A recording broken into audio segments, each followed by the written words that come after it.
केले पांडुरंगे, काम क्रोध लोभ निमाले ठाईची, अवघी आनंदाची सृष्टी झाली. उपस्थित सर्व जरूर इथली गावकरी बंधूंनी वगैरे भावी भक्तांनो, माता पिता, सर्व बालगोपालांनो, दरवर्षीप्रमाणे तुमच्या या जनना नावाच्या गावामध्ये सद्गुरू समर्थ नगाजी आबाजी महाराज यांच्या संजीवन समाधी सोहळ्यानिमित्तानं म्हणू शकतो सुंदर असा कार्यक्रम दरवर्षी आबा गावात होऊन राहिलेला आहे. याला पुण्य महोत्सव आपण म्हणू शकतो. 156 वर्ष तुमच्या या कार्यक्रमाला होऊन राहिलेले. तेव्हापासून हा कार्यक्रम सुरू आहे. जेव्हा आपण म्हणतो तेव्हाही कार्यक्रम होता. आपण राहणार नाही, अधिक पुढे कार्यक्रम सुरूच राहणार आहे. म्हणजे कोण ना कोणी करणार आहे ना आपण गेल्यावर, आणि आपल्याला काय लागणार आहे काय कुठं हा कार्यक्रम सुरूच राहणार. संत आहे, संत जात नसते, जातो तुम्ही आणि संत कामावर असतात. हो, नामे तरना नाही कोना ऐसा द्यावी निवडून, जब तक चांद सूरज रहेगा आबाजी बाबा तुम्हारा नाम अमर रहेगा. अमर आहे ते. आपण गेलो, आपली 13वी झाली तर बोमन बंद झालं. 13वी पर्यंत मोठ्या मुश्किलला लढते पाहिजे जराशी. ते मला काय तू मला थोडं करून दिलेली होती मला बिचाऱ्यामध्ये वेळेवर फोन आलता. मी कापसाला गेली होती बा. मग म्हटलं की 10 बायला तुंगा होता, एवढा टाकून जमलं नाही मागे येणं. आणि 13वी आली असते बिचारलं नाही माझ्या भावाच्या भाषेचं. तर म्हणलं ना दादा होतं म्हणलं तर विमानातच भेटून घेतो. बरं आली तर तुला पाहा मी कुठे गेली निरोप नाही भेटला. काय म्हटलं गेले पाहिजे बापूनं कसं केलं, त्या पाहिजे बापूनं कसं केलं, काय केलं काही नाही केलं म्हणतं. गेलेला सांगता येत होता, इलाज नव्हता. बिमार होते काय? बिमार नाही, तब्येत खराब नाही, सांगितलं नाही, काही नाही, आणि लक्षातच नाही आलं. फक्त रात्रीचे बाया पाहायला गेले परवा दिवशी कापसासाठी. कापड घेतले रातच्याच बाया पाहायचो म्हणजे ना पहा होतं बाबा. रातच्या सापडलं तर रातच्या सकाळी सापडलं सकाळी पाहिजे. कापूस घ्यायचा जाय म्हणून रातच्याच बाया पाहायला गेले तरी म्हटलं ना रातच्याच बाया सापडते काय तर होऊन म्हणजे तर रातच्याच बाया पाहायला गेले. मग तिला बाया पाहायला वाटते. मग घरी आले. मग सकाळी बंडी घेऊन वावरात गेले. मला म्हणजे रत्नी दे म्हणे कापूस महत्वाचे काठवड्यामध्ये लागते. तर मग रत्नी दिली. काय रत्नी पाहिजे म्हटलं तर हे म्हणे काठवड्यामध्ये लागते म्हणजे कापसाचे. म्हणजे रत्नी नेली वाटते बिचारे. येणं उलटच काम केलं ना. पहिले काठवड्यामध्ये होतं, येणं पहिले बाया मोजल्या.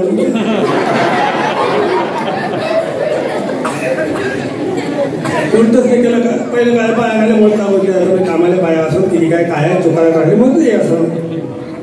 मग आठवड्या मोजले म्हणते. मग घरी आले मला म्हणजे चहा मांड म्हणजे मग चहा मांडला. त्याला कप पैसे नेऊन दिली. त्याच्याकडे बिचारे कप धरला पैसे सोडून दिली. बशी मग खाली पडली. मग बशी उचलली. मग याने कप धरला तर मग यानं कपासही खाली पडले. मग मला उचलीच नाही बिचारे. मग 2-4 पोटे पुण्यातल्या मला लावला. मग आठवत टाकलं. मला येऊ नको म्हणजे येईलच नेतो म्हणजे म्या म्हटलं त्याच्यासमोर मी येतो. तर म्हणजे कुठपर्यंत येतं. म्या म्हटलं दवाखान्यापर्यंत येतो.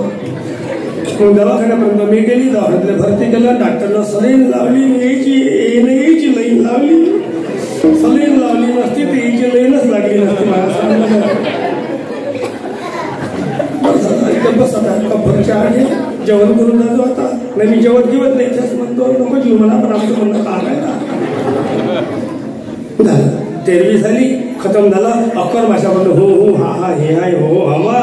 आणि अकर भाषेला फोटो दिसला तर ललाचं फोटो जर उदाहरण कातरी सोनी खाली फुटला घेतला असं झाकून ठेवून द्यायला माझ्या खाली. आपल्याला चांगच लागते. आपलं नाव कोणी घेणार नाही. पण आबाजी महाराज आपण म्हणतो आबा आजी. आबा आजी आबा आजी म्हणजे आज रोजी म्हणजे आबाजी आधी आजी आबाजी आहे ना. आबा आजी ना उद्या आजी. आणि तुम्ही लोक भक्त मंडळी ठेवता तर ते मस्त आहे राहायची काही वाट नाही. संत जात नसतात. आता संतांच्या पुण्यतिनिमित्ताने आपण येत असतो. तर संतांची आपण पुण्यतिथी करतो आहे. याच्यात आपले मतलब आहे. आपले 2 तिथ्या महत्वाच्या आहेत. ह्या दोन्ही तिथ्या आपल्याला साजऱ्या करण्याकरता संतांच्या पुण्यतिथी करावी लागते. संतांची पुण्यतिथी आणि आपल्या 2 तिथ्या. एक इथी एक तिथी. तिथून इथी इथून तिथी. तिथून इथून तिथे हे दोन्ही आपले प्रवास चांगला झाला पाहिजे म्हणून संतांच्या करते पुण्यतिथी. या संतांच्या पुण्यतिथीकरता आपण सर्व गावकरी मंडळी एकत्र येतात आणि तुम्ही सर्व लोक साथ देता. त्याबद्दल तुमचं गावही चांगलं आहे आणि आबाजी महाराज तुमच्या गावावर खुश आहे. आज कार्यक्रमाचा 4था दिवस आहे आणि 4थ्या दिवशी सेवा माझ्या वाट्याला आलेली आहे. काल आमचे आदरणीय गुरुवरच म्हणणार डॉक्टर प्रशांत दादा ठाकरे यांचं सुंदर असं कीर्तन झालं आहे आणि त्यांच्यानंतर आता माझा नंबर लागलेला आहे. आमचा नंबर कुठेही लागते, काही वाटच नाही राहिला. अभंग जगद्गुरु तुकोबारायचा आहे आणि तुकोबाराई अभंगातून समाजाला सांगतात, आपला अनुभव मांडतात. टिकली या शेंदत गळूपणा गेले. अभंग जगद्गुरु तुकोबारायचा आहे. अभंग 4 चरणाचा आहे आणि अभंग अद्वैपर प्रकरणाचा आहे. ठाला आम्ही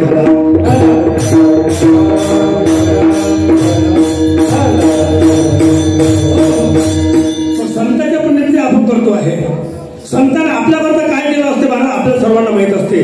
काय सांगू आता संतांचे उपकार मद निरंतर जागवती. काय ध्यावं त्याची व्हावी उतराई आणि ठेवी तो हा पायी जीव थोडा.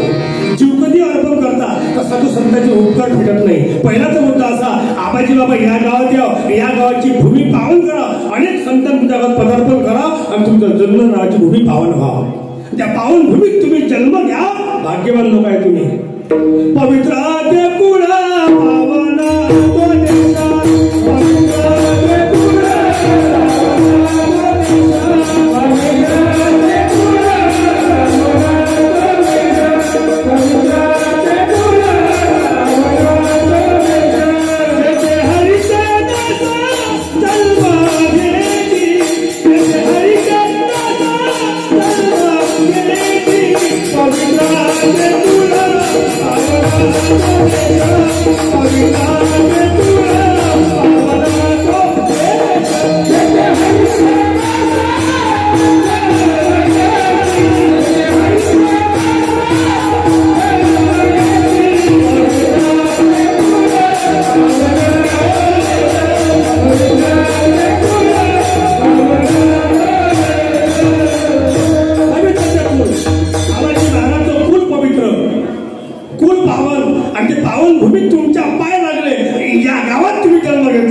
तुम्ही लोक पावन आणि तुमच्या गावात बाकीचे पाहुणे मंडळी येते ते इथून जाऊन घरी पावन. एवढा मातीत पावराला या करून द्यायचा कोणामुळं संतामुळं.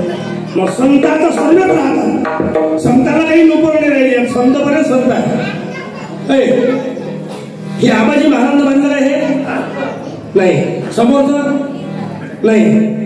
संताने सूचन नाही काय बांधावं म्हणून. ते असं वाटते फक्त हे देहरूपी मंदिर मजबूत करावं याच्याच नावाला लागले होते. हे मंदिर त्यानं बांधलेच नाही. हे मंदिर कोण बांधते? त्याच्या काही पैसा भरपूर आहे, लुटमार समाधी सुरू आहे. त्या पैशाला काय करावं तर घ्या मंदिर बांधून करा समाधीचा गड्डा. इथं किचन रूम, बाथरूम, बेडरूम, भोजन कक्ष, प्रवचन हॉल आणि ध्यान रूम जमीनच्या खाली. जिथून सुरुवात आहे साधू संतांची. यायला नाही सुचलं नाही. हे तुमचे देहरूपी मंदिर मजबूत करण्याकरता ज्यांनी आपलं जीवन जागृत केलं याचं नाव संत.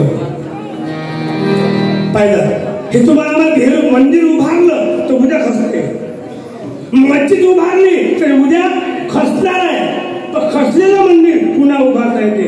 खचलेली मस्जिद पुन्हा उभारता येते. पण एकदाचे देहरूपी मंदिर खचले पुन्हा उभारण्याची ताकद एखादी नाही. म्हणजे मजबूत मंदिर कसं करा महाराज. हे मंदिर जर मजबूत करायचं असेल, आयुष्यभर या मंदिराचा पोपळा पडला नाही पाहिजे असेल, हे करा भावरूपी वीट.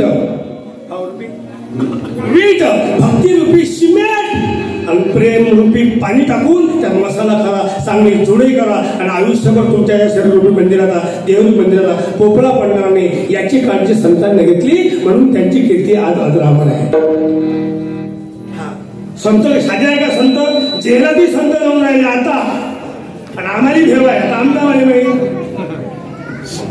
एक दिवस माईची बुटी रातभर जळली म्हणते. मला नाही माहित मला, कारण मी गावातच नव्हतो. सकाळी जेव्हा बॅग घेऊन मी घरी गेलो तर बुटी लढून राहिली होती. माझ्या पायदोरे पंतले कमी घेऊ आता ना घ्या म्हणे. लढतं कोण काय झालं तुले? माझा बुड्या बोलला काय महिमा आहे. आता मी तर बोललोच नाही. काय मी तर बघा बोलण्यातच गेलो. लढतो करून माया मला माहित म्हणे मला काही माहित होईल लढतो करून सांगतो खरं काही नाही म्हणे मी जेवण करायला बसले म्हणे रात्री 8-8 वाजता टीव्ही पाहिली म्हणजे टीव्हीत म्हणे पोलिसांना 2-4 साधू पकडले म्हणे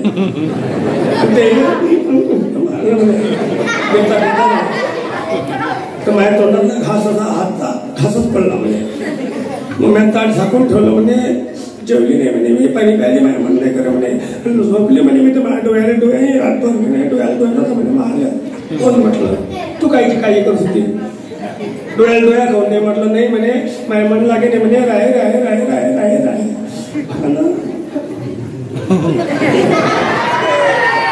कहून काय झालं मला असं वाटते म्हणे का साधू पकडणं सुरुवात आहे बा आणि आपली बुवा गावात राहत नाही याचाही नंबर असाच लागत नाही म्हणून चूप रे म्हणजे मॅडम पागलपणा करू नको आता चुप रे आम्ही काही म्हटलं संत नाही आहोत आम्ही संतांच्या दुकानचा माल समाजापर्यंत पोहोचण्याचं कार्य करतो ज्या दुकानच्या मालाने समाज मालामाल होतो तो माल आम्ही समाजापर्यंत पोहोचवतो आणि त्या मालामुळे समाज प्रभावित होते एक संस्था निर्माण होतो आणि देवाचं भजन त्यांच्यापर्यंत असे दुकानं करतात आपल्या जीवनाचं कल्याण करतात हा माल आम्ही पोहोचवतो म्हटलं आम्हाला पकडलेला लय वेळ लागला आम्ही लुटमार करतो पण नाही मला चुप राहते हिंमत ठेवताय तर आपण तिने हिंमत धरली तर मला कुठे गेलो फोन नाही लावत संत की साधे संत आहे का मग संत कोणाला म्हणा महाराज संत त्याची